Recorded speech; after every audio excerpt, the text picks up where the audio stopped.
Fala, gente boa, beleza? Professor Juarez, professor de História na área, e aí?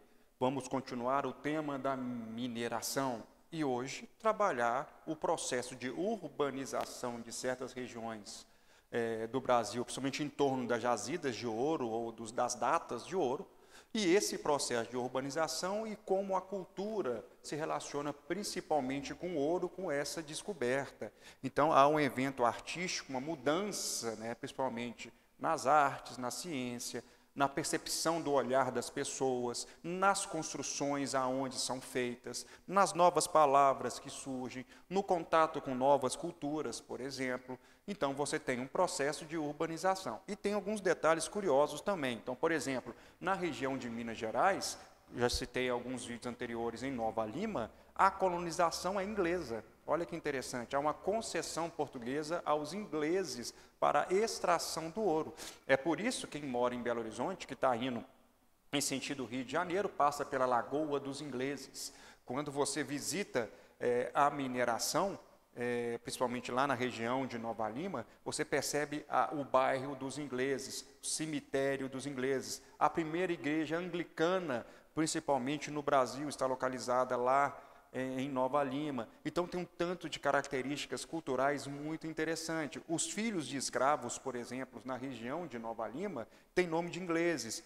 Jennifer, Jefferson, muitas pessoas têm esse nome lá também. Algumas palavras interessantes que surgem desse contato, né? O forró, que vai virar festa para todos, forró.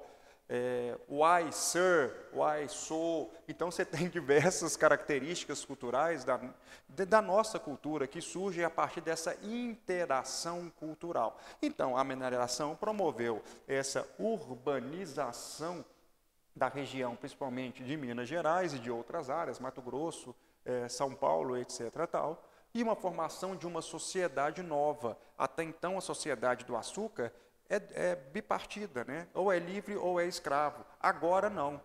Você tem o ouro e o ouro modificando o processo de relacionamento humano. Então você tem os mais ricos, que são os funcionários reais e donos de datas. Você tem principalmente os escravos negros e aquela classe média, que não é bem um termo apropriado de se usar, mas uma classe que está intermediária entre A1 e A3, que consegue ter professores, alfaiates, consegue ter certa renda também e sobreviver. Essas pessoas, do número 2, por exemplo, elas são pessoas mais educadas, então recebem influência de pensamentos filosóficos, principalmente europeus. E, obviamente, quem está também, alguns funcionários reais, também tem a influência do pensamento dos séculos das luzes. Isso é importante entender, que o século XVIII está associado às luzes europeu, ou à era do esclarecimento, aquele processo contra as monarquias absolutistas.